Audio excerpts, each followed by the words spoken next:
There was a time I employed people, I call them security guide. And I have no idea where they come from.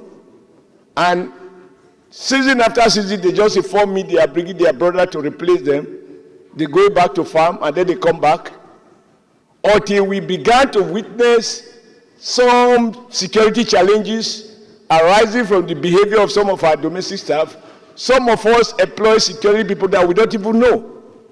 So I think this is to assist us to think again, and in fact to compel everyone to ensure that when you do employ, that it is documented, and that the Ministry of Labour has responsibility to document, to publish, and to monitor what goes on. Mr. President, over the years, our nation has experienced an increase in the incidence of assaults and abuse of domestic workers by their employers or hosts. These abuses ranges from slave labor, physical abuse, and sexual abuse, to mention a few. The stories are gory, traumatic, and mind-boggling, especially against the background that these domestic workers exist in the informal sector.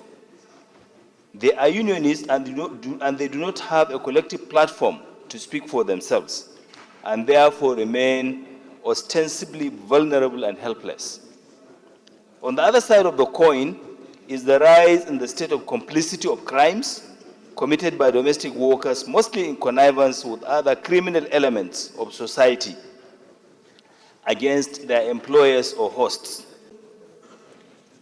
I rise in support of this bill because of my conviction that we must go this route, particularly when this bill aimed to protect domestic workers and, of course, those of us who are employing them.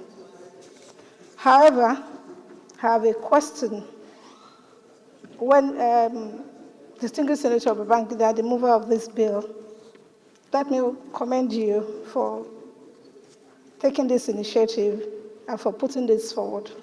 However, I'm a little bit not too comfortable with the idea of having a commission for this purpose.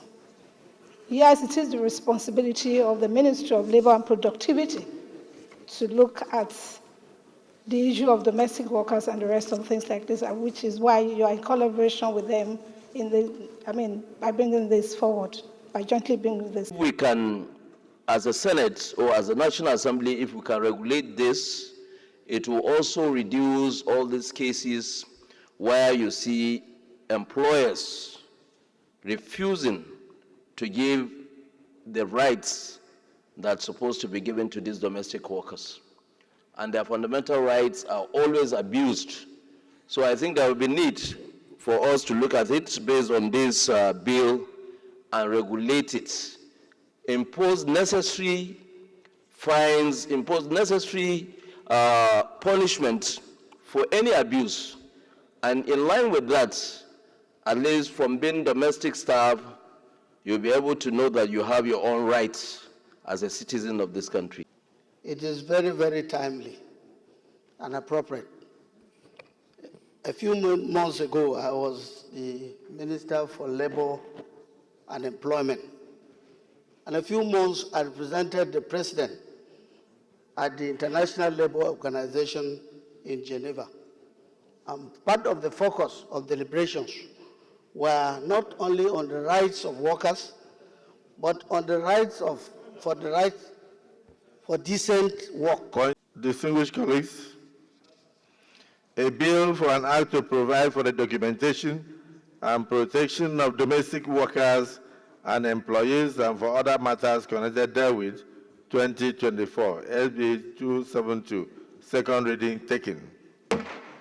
This bill is now referred to the Senate Committee on Labor and Productivity to report back to the Senate in 4 weeks.